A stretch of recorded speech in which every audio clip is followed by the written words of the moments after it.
नमस्कार। स्वागत है आपका शकुंतला म्यूजिक हाउस में। जैसा कि मैंने आप सबको कल बताया था कि अब हम रोज अर्थात डेली आपको राग परिचय में से कुछ ना कुछ अवश्य बताते रहेंगे। और हमारी बात क्या चल रही है, कुछ ना कुछ में आता है फर्स्ट ईयर का रिटर्न मैटर। हमने कल फर्स्ट पढ़ा था कि संगीत किसे कहते हैं, याद होगा आपको। संगीत किसे कहते हैं, मैंने बताया था आपको, गायन, वादन तथा नृत्य, इन तीनों कलाओं के समावेश को हम संगीत कहते हैं। और संगीत तभी मान्य होगा जब आपकी वाणी में मधुरता होगी। और उस मधुरता को बनाए रखते हुए हम संगीत में शास्त्र की ओर आगे बढ़ते हैं। हम जिस देश में रहते हैं, हम जिस भारत में रहते हैं, वहाँ संगीत की मुख्यतः दो पद्धतियाँ यूज होती हैं। इन दो पद्धतियों को यूज होने से पहले I will tell you something.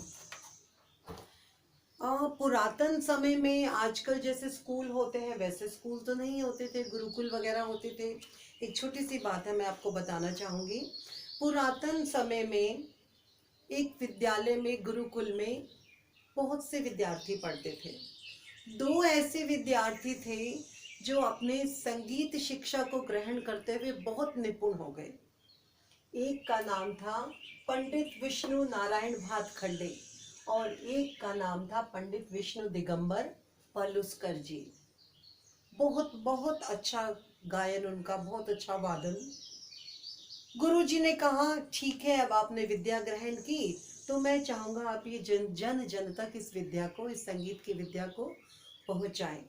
गुरु जी का कहना था, ये शाम न विद्या न तपो न दानम, ज्ञानम न शीलम न गुणो न धर्मः, ते मृत्युलोके भुवि भारभूता मनुष्य रूपेण मृगाश्चरन्ति। अर्थात जिसके पास विद्या नहीं है, तप नहीं है, दान नहीं है, वो व्यक्ति इस संसार में केवल उस मृग के समान है जो सिर्फ चरना जानता है।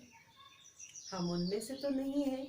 चरना हमारे भाव में आता है, हमें जीना है तो खाना भी खाना है, लेकिन अगर कुछ सीखा है तो उसे जन जन तक पहुंचाना हमारा प्रथम कर्तव्य है।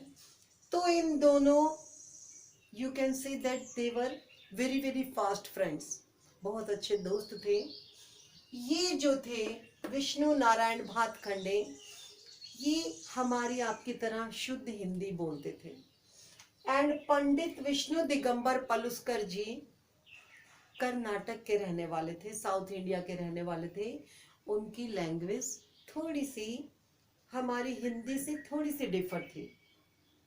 अब दोनों पक्के दोस्त थे गुरुकुल में। दोनों ने कहा कि क्या करें भाई कि ऐसा हो जन जन तक ये संगीत पहुंचे।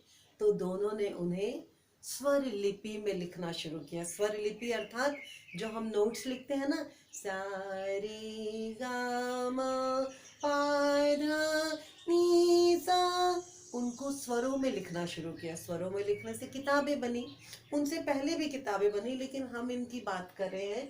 बहुत विद्वान हुए हमारे संगीत के, बहुत विद्वान हुए, लेकिन क्योंकि हम राग परिचय में से आदरणीय श्री पंडित विष्णु नारायण भातखंडे जी और आदरणीय पंडित विष्णु दिगंबर पलुस्कर जी के बारे में बात कर रहे हैं, तो इस वक्त हम उन्हीं के शास्त्रों की बात करेंगे। तो इन दोनों ने स्वर लिपियां लिखनी शुरू की। अब स्वर लिपि लिखने के बाद इसे कैसे पहुंचाया जाए, तो इन दोनों दोस्तों ने निर्णय किया कि भाई विष्णु नारायण भातखंडे, आप अपना उत्तरी अर्थात ये हिंदुस्तान में जो उत्तरी पार्ट है हमारा, जहां बंगाल, बिहार, उड़ीसा, यूपी, हरियाणा, पंजाब, गुजरात, जम्मू कश्मीर, महाराष्ट्र, दिल्ली, एवरीथिंग, जो भी ये एरिया आता है, इस एरिया को आप पकड़िए। क्यों पकड़िए? भातखंडे जी की जो हिंदी थी वो हमारी और आपकी, और जो हमारी भाषा को समझ सकता है हम भी उसे आसानी से समझ सकते हैं। तो इस वजह से उन्होंने निर्णय किया कि ठीक है, मैं ये उत्तरी पार्ट मैं लेता हूँ पूरा, एंड दैट दक्षिणी पार्ट जिसे हम साउथ इंडिया भी बोलते हैं, वो पलुस्कर जी ने लिया कि इस एरिया में जाकर मैं संगीत का प्रचार करूंगा। तो आप देखेंगे हमारे हिंदुस्तान में संगीत की दो पद्धतियां होती हैं। संगीत की कितनी पद्धतियां हैं? दो पद्धतियां। आपके पास प्रश्न आ सकता है, भातखंडे पद्धति किसे कहते हैं? जो मैंने आपको सारी बात बताई, दिस इज ऑल भातखंडे पद्धति। इसमें और आएगा कि इनको लिखने का क्या तरीका है, वो भी आपको बताया जाएगा। क्वेश्चन किस प्रकार से आ सकता है, आप ध्यान दीजिएगा। आप दिल्ली में रहने वाले जितने भी बच्चे हैं, बालक हैं, बालिकाएं हैं, दीदी हैं, भैया हैं, हमारे अंकल आंटी हैं, एवरीबडी, जो भी आप यहाँ पे संगीत जो इस एरिया में लेते हैं, उसे आप भातखंडे पद्धति भी कह सकते हैं। क्या कह सकते हैं? तो प्रश्न आ सकता है, भातखंडे पद्धति किसे कहते हैं? नंबर 2, अगर आप कर, अच्छा पहले हम भातखंडे पद्धति को ही कर लेते हैं। इसको आप उत्तरी संगीत पद्धति भी बोल सकते हैं, हिंदुस्तानी संगीत पद्धति भी बोल सकते हैं, या भातखंडे पद्धति भी बोल सकते हैं। इन तीनों का एक ही मतलब है। नॉर्मल हम बोलते हैं सा रे गा मा, ओके, ठीक है। नाउ अब ये देखिए, इस पंडित विष्णु दिगंबर पलुस्कर, इनको हम पलुस्कर पद्धति भी कह सकते हैं, ठीक है, एक ये भी नाम हो सकता है। एक दक्षिणी संगीत पद्धति भी कह सकते हैं, एक कर्नाटक संगीत पद्धति भी कह सकते हैं। अब ध्यान दीजिएगा, जो मैं आपको बताऊंगी, हम जो मध्यम स्वर लिखते हैं, हम अपने सप्तक जो हम लिखते हैं, मध्य सप्तक जो हमारा, देखिए हम लिखते हैं सा रे गा मा, लिखते हैं ना। सेम इज हेयर, कर्नाटक में भी मध्य सप्तक जो होगा सेम लिखा जाएगा सा रे गा मा। ये जो मैं आपको तरीका बता रही हूँ, इस तरीके से आपको थोड़ा थोड़ा कर्नाटक की लैंग्वेज पढ़ना भी आएगा, संगीत के नोट्स। देखिए, सिर्फ हमने देखा सारे गामा यहाँ भी लिखा है, सारे गामा यहाँ भी लिखा है, सब बच्चों को पता है 3 सप्तक होते हैं। धीरे धीरे हम कल प्रैक्टिकल का भी देखेंगे थोड़ा सा।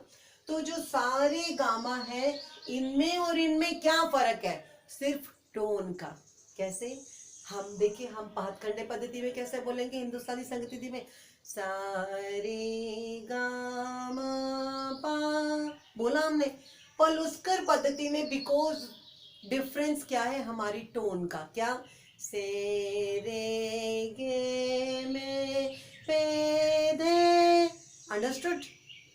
ठीक है, ये दोनों का फर्क है, मध्य सप्तक। अब देखिए, ये हो गया हमारा सारे गामा, पाधा निसा सेम रहेगा। अब हम जो कोमल स्वर जो हमारे लगते हैं, जिसे हम कहते हैं माइनर नोट्स, देखिए हम क्या करते हैं, कोमल स्वरों के नीचे निशान लगाते हैं। चारों स्वर होते हैं कोमल स्वर, और ये देखिए इनके भी कोमल स्वर कर्नाटक में भी होंगे 4 ही, लेकिन ये लोग क्या करते हैं, रे गा धा नी, तो ये क्या करते हैं, नीचे हलंत। This is the way for minor notes. These are the minor notes in Carnatic संगीत पद्धति, दक्षिणी संगीत पद्धति, and you can also say Paluskar संगीत पद्धति। These are the minor notes. Now we will see sharp note, जिसे हम हिंदी में कहते हैं तीव्र स्वर।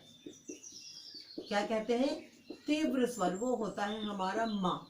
हम माँ के ऊपर डंडा लगाते हैं खड़ी रेखा। ये लोग क्या कहते हैं, तीव्र स्वर को कैसे लिखते हैं? देखिए, शार्प नोट म्रा। समझ में आया फर्क? म्रा। कुछ डिफरेंसेस हाई पिच और लो पिच के भी होते हैं भातखंडे पद्धति और पलुस्कर पद्धति में, वो भी मैं आपको बताती हूँ। देखिए, ये देखिए, ये हो गया हमारा मिडल पिच।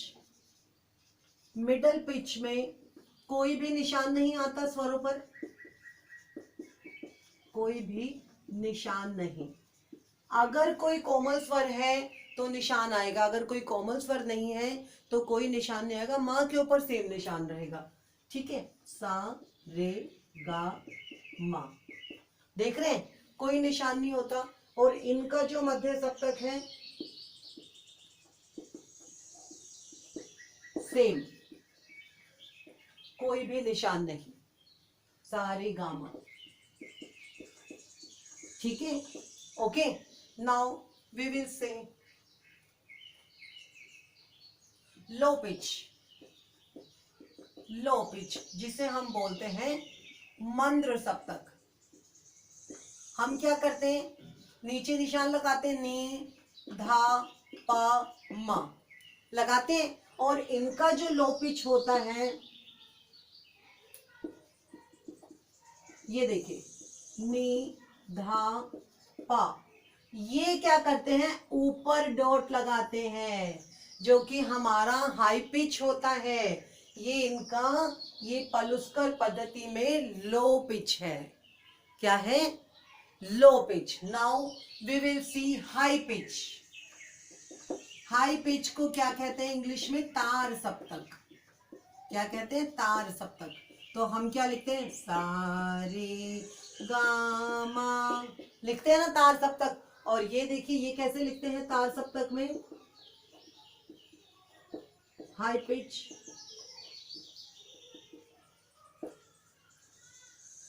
ये देखिए, ध्यान से देखिएगा, सा के ऊपर खड़ी रेखा, रे के ऊपर खड़ी रेखा, गा के ऊपर खड़ी रेखा, माँ के ऊपर खड़ी रेखा, है ना डिफरेंस। अगर हम ये स्वर पढ़ेंगे तो हम इसको गलत कहेंगे, क्यों, क्योंकि हमारा तो सिर्फ माँ तीव्र होता है, लेकिन इनके जो हाई पिच के स्वर हैं, सारे गामा पाधा नीसा, वो कैसे चलेंगे, हर स्वर के ऊपर खड़ी रेखा होगी। तो मैं फिर से एक बार शॉर्ट में बताना चाहूंगी, हिंदुस्तानी संगीत पद्धति, हिंदुस्तान में संगीत की दो पद्धतियां, कर्नाटक भी हिंदुस्तान में ही आता है बेटा, कर्नाटक भी हिंदुस्तान में ही आता है, लेकिन हमारे देश में संगीत की दो पद्धतियां होती हैं, जिसे हम कहते हैं भातखंडे पद्धति और पलुस्कर पद्धति। भातखंडे पद्धति में हम उत्तरी, भातखंडे पद्धति को उत्तरी संगीत भी कहा जाता है, हिंदुस्तानी संगीत पद्धति भी कहा जाता है, और पलुस्कर पद्धति को दक्षिणी संगीत पद्धति भी कहा जाता है, कर्नाटक संगीत पद्धति भी कहा जाता है। दोनों के बोलने का थोड़ा सा स्टाइल अलग होता है, हर किसी की भाषा डिफर होती है। तो सिर्फ सारे गामा से रे गे में, understood. Now this is the difference between writing.